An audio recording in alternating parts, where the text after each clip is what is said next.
दोस्तों, तो यहाँ हम लेकर आए हैं कुछ interesting topic that is animal cell. बहुत ही इजी टॉपिक है और इंटरेस्टिंग भी है। बोर होने की आप लोग बोर ना हो इसकी मैं पूरी कोशिश करूँगी। तो let's start. Welcome in the world of animal cell. Right now this is the diagram of animal cell which is मैंने जो इसको एनसीईआरटी से उठाया है बेसिकली, जिसमें आप देख रहे हो कि सेंट्रोइड दिखाया गया है, right. And this one is centroid, peroxisome, lysosome, ribosome, mitochondria, rough endoplasmic reticulum, nucleus जो कि ये हमारा शो किया गया है, इसका न्यूक्लियर एनवलप दिखाया गया है, राइट। दैट इज़ कॉन्सेप्ट है and that is smooth endoplasmic reticulum. हमने रेटिकुलम में भी देखा है कि रफ एंडोप्लाज्मिक रेटिकुलम होता है, स्मूथ एंडोप्लाज्मिक रेटिकुलम होता है। तो बेसिकली एक डायग्राम शो किया गया है एनिमल सेल का। हमें बस इतना ध्यान में रखना है कि एनिमल सेल के अंदर जो हमारा सेल वॉल होता है, बेसिकली सेल वॉल जो होता है वो हमारा प्रेजेंट नहीं होता, ठीक है। सेल वॉल जो हमारा वो प्रेजेंट नहीं होता है, ये बात हमने नोटिस की है, ओके। तो ये पॉइंट हम यहाँ पे ध्यान में रखेंगे। आगे बढ़ते हैं। तो आगे बढ़ने के लिए हम आगे प्रोसेस स्टार्ट करेंगे। बेसिकली यही उसमें कॉन्सेप्ट जो है वो बताया गया है, राइट। नाउ द टॉपिक्स जो हम पढ़ने वाले हैं that is definition of cell, what is an animal cell and parts and functions. Basically हम इन टॉपिक्स को कवर करने वाले हैं आज के इस लेक्चर में। So let's start. So here is the definition of cell.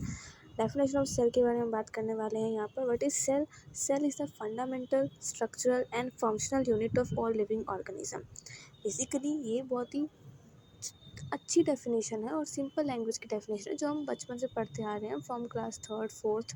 Cell के बारे में जो डेफिनेशन है कि एक फंडामेंटल और एक स्ट्रक्चरल और फंक्शनल यूनिट है किसका, लिविंग ऑर्गेनिज्म का। बेसिकली अगर सेल नहीं है तो लिविंग ऑर्गेनिज्म ही नहीं है। सिंगल सेल ऑर्गेनिज्म में भी सेल है, सिंगल सेल ऑर्गेनिज्म में भी सेल है। Without cell there is no life basically. और यहाँ पर एंटन वॉन जो थे उन्होंने पहली बार डिस्क्राइब किया था और देखा था किसको, एक लाइव सेल को। देखो यहाँ पे लाइव सेल की बात हो रही है, डेड सेल की बात नहीं हो रही है। यहाँ पे लाइव सेल लिखा गया है स्पेसिफिकली सेल के बारे में, नॉट अबाउट डेड सेल। तो ये भी एक एमसीक्यू के पॉइंट पे आता है कि डेड सेल है या लाइव सेल को देखा गया था। तो एंटन वॉन ने लाइव सेल को देखा था, राइट। तो ये यहाँ पे कॉन्सेप्ट आया। उसके बाद हमें देखना है एनिमल सेल को अच्छी तरीके से, राइट। तो एनिमल सेल में हम फर्स्ट ऑफ ऑल डिस्क्राइब करेंगे कि यूकैरियोटिक सेल्स होते हैं जो कि रिलेटिवली लार्ज सेल्स होते हैं with nucleus and specialized structure called organelles, और इनके बारे में आगे पढ़ने वाले हैं, right. So parts and functions के बारे में डिस्क्रिप्शन हम देंगे यहाँ पर। पहला है हमारा सेल मेम्ब्रेन। सेल मेम्ब्रेन क्या होता है? आउटर लेयर होती है सेल की जो कि मेनली लिपिड्स और प्रोटीन्स की बनी हुई होती है। बेसिकली अगर आप जाओगे एनसीईआरटी के अंदर तो उसमें ये पॉइंट लिखा गया है कि लिपिड्स एंड प्रोटीन्स यहाँ पर दिखाए गए हैं बेसिकली, राइट। ये लिपिड्स एंड प्रोटीन यहाँ पर होते हैं और यहाँ पर ऐसा कुछ वो नहीं है, राइट। फिर functions and plasma is the transport of molecules across it. Basically अगर हम बात करते हैं प्लाज्मा मेम्ब्रेन के अंदर हमने देखा कि प्रोटीन एंड लिपिड दोनों चीज़ें होती हैं। Now what about its function? तो ये फंक्शन क्या करता है? मॉलिक्यूल्स का ट्रांसपोर्टेशन करेगा एंड अदर फंक्शन में सेल ग्रोथ आएगा, फॉर्मेशन ऑफ इंटरसेलुलर जंक्शंस आएंगे, सिक्रेशंस आएंगे, एंडोसाइटोसिस होगा, सेल डिवीज़न होगा। सेल डिवीज़न जो है एक इम्पोर्टेंट हमारा यहाँ पर है, सेल डिवीज़न जो करता है ये, right. That is the point. Now next here is nucleus. Nucleus basically हम सब जानते हैं कि न्यूक्लियस के अंदर हमारा जेनेटिक मटेरियल होता है। सेल का जेनेटिक मटेरियल न्यूक्लियस में ही होता है। बेसिकली न्यूक्लियस होता है, न्यूक्लियस के अंदर क्रोमोसोम, क्रोमोसोम के अंदर डीएनए, राइट, एंड डीएनए के अंदर जीन्स, इस तरह से वो होता है। एंड ये क्रोमेटिन होता है जो कि न्यूक्लियोप्रोटीन फाइबर्स कंटेन करता है, न्यूक्लियर मैट्रिक्स, और न्यूक्लियोलाई इसके अंदर होता है। न्यूक्लियोलाई बेसिकली क्या है? न्यूक्लियोलाई बेसिकली एक स्फेरिकल बॉडी है और इसी को न्यूक्लियोलस भी बोला जाता है। और ये फर्स्ट डिस्क्राइब किया गया था by Robert brown. Robert brown ने इसको फर्स्ट डिस्क्राइब किया था एक न्यूक्लियस को। और बेसिकली वी ऑल नो कि पहले हमारा न्यूक्लियस है, उसके बाद फिर हमारा क्या आएगा? क्रोमोसोम, ठीक है। क्रोमोसोम के बाद हमारा क्या आ जाएगा?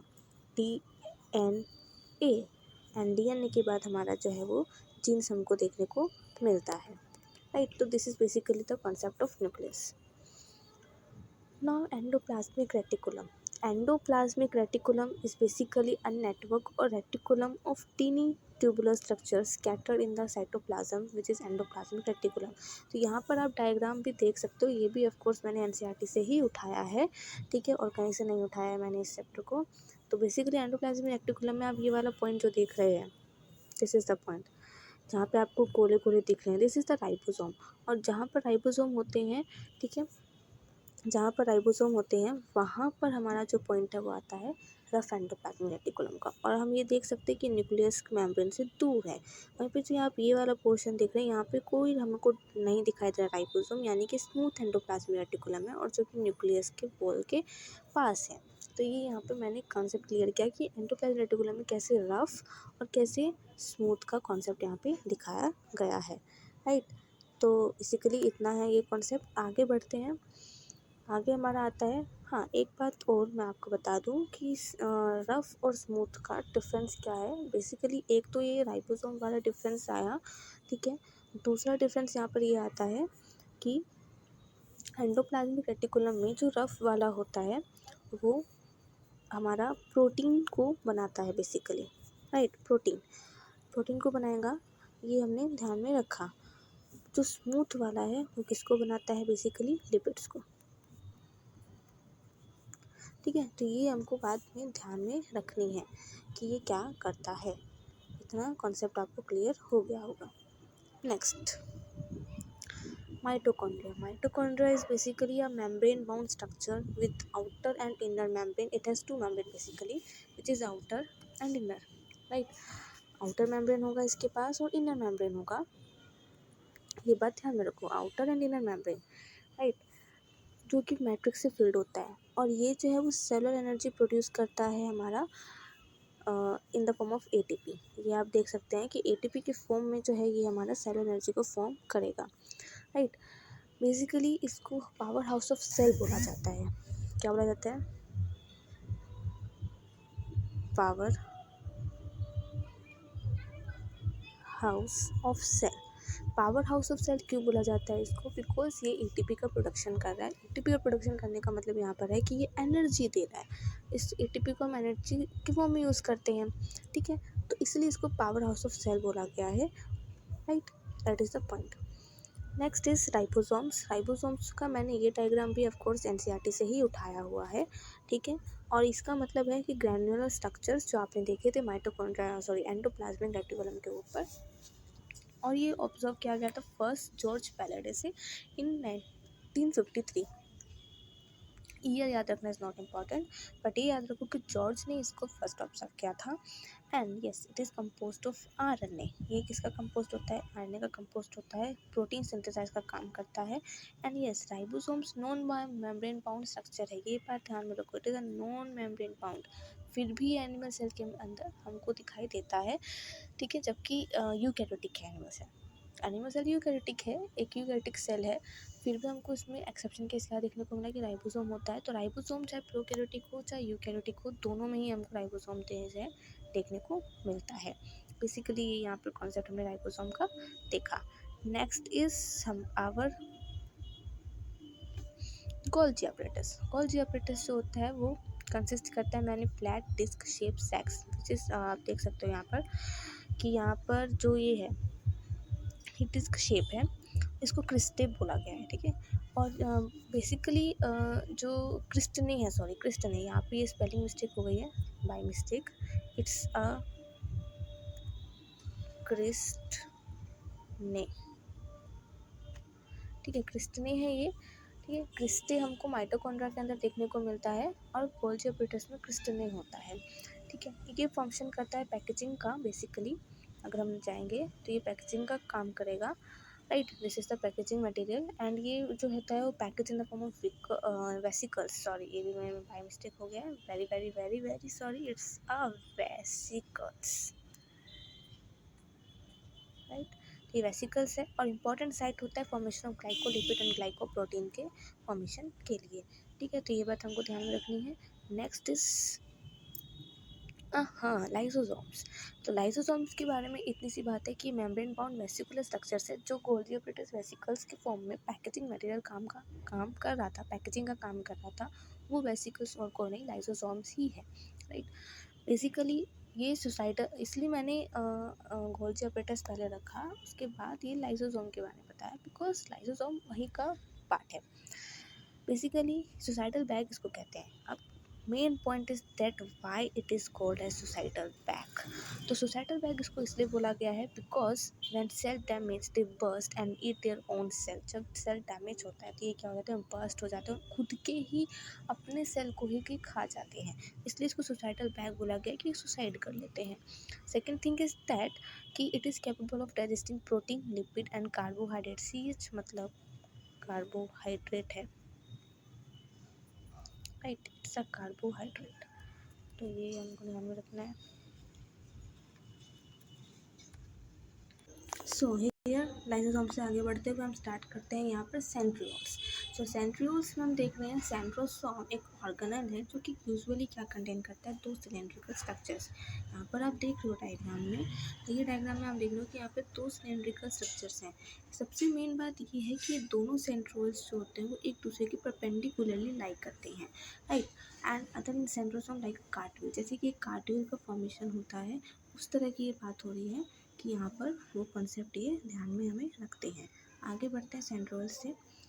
सो here we let we start with vacuoles. Vacuoles एक मेम्ब्रेन बाउंड स्पेस है जो कि फाउंड होता है कहाँ पर, साइटोप्लाज्म। साइटोप्लाज्म में हमको देखने को मिलता है बेसिकली ये वाटर सैप, एस्केटिव प्रोडक्ट और जितने भी ऐसे मटेरियल जो कि यूज़फुल नहीं होते हैं सेल के लिए, वो ये कंटेन करता है। बेसिकली यहाँ पर मेन पॉइंट नोटिस करने वाली ये है कि प्लांट सेल में ये ऑक्यूपाई करता है about 90% of volume of cell. Animal cell में ये चीज़ नहीं है, बट प्लांट सेल की अगर हम बात करते हैं तो 90% जो वॉल्यूम है वो कौन ऑक्यूपाई करता है, हमारा vacuoles, right. This is the point है। हाँ, साइटोस्केलेटन। साइटोस्केलेटन क्या है, एक इलेबरेट नेटवर्क है किसका, फिलामेंटस प्रोटीनेशियस स्ट्रक्चर्स का, जो कि हमें साइटोप्लाज्म में देखने को मिलता है। साइटोस्केलेटन इसको बोला गया। बेसिकली साइटोस्केलेटन इसको क्यों बोला गया है, क्योंकि यहाँ पर हम देख रहे हैं साइटो का मतलब यहाँ पर मैंने मिस्टेक की, सॉरी, एक और यहाँ पे टी है, ठीक है। तो यहाँ पे इतना बोला गया है कि जो साइटो का मतलब यहाँ पर है साइटोप्लाज्म, ठीक है। और प्रोटीनेशियस स्ट्रक्चर्स फिलामेंटस साइटोप्लाज्म में, इसलिए इसका नाम रख दिया गया साइटोस्केलेटन। बहुत सारे फंक्शंस करते हैं जैसे मैकेनिकल सपोर्ट, मोटिलिटी, ठीक है, ये इसके हैं, और maintenance of shape of cell, ठीक है। So this is the point. एक बात और ध्यान में रखो कि जो साइटोस्केलेटन है वो फिलामेंटस प्रोटीनेशियस स्ट्रक्चर्स तो है, बट इसका डायग्राम मैंने नहीं दिखाया बिकॉज मुझे नहीं मिला। बट या साइटोप्लाज्म साइटोस्केलेटन की बात अगर हम करते हैं तो इसका मेन काम हमारा जो देखने को मिलता है that is mechanical support and motility. ये बात ज़रूर ध्यान में रखो, ठीक है। और दूसरी बात ये कि हमारा जो सेंट्रोइड है बेसिकली, वो सेंट्रोसोम एक ऐसा ऑर्गेनेल है जो कि 2 स्ट्रक्चर्स कंटेन करता है, और ये भी नॉन मेम्ब्रेन बाउंड होता है बेसिकली। ये बात ध्यान में रखना, ठीक है, कि जो सेंट्रोल्स होते हैं वो भी कैसे होते हैं, non membrane bound, right, non membrane. ये भी एक इसके अंदर एक्सेप्शन केस आता है। बस इतना सही था हमारा ऑर्गेनल्स, हमने सारे एनिमल सेल के डिफाइन कर दिए हैं। अब आपसे विदा लेती हूँ, thank you so much. Hope so आपको ये वीडियो पसंद आई हो, अगर पसंद आई हो तो please like, share and subscribe. Bye bye.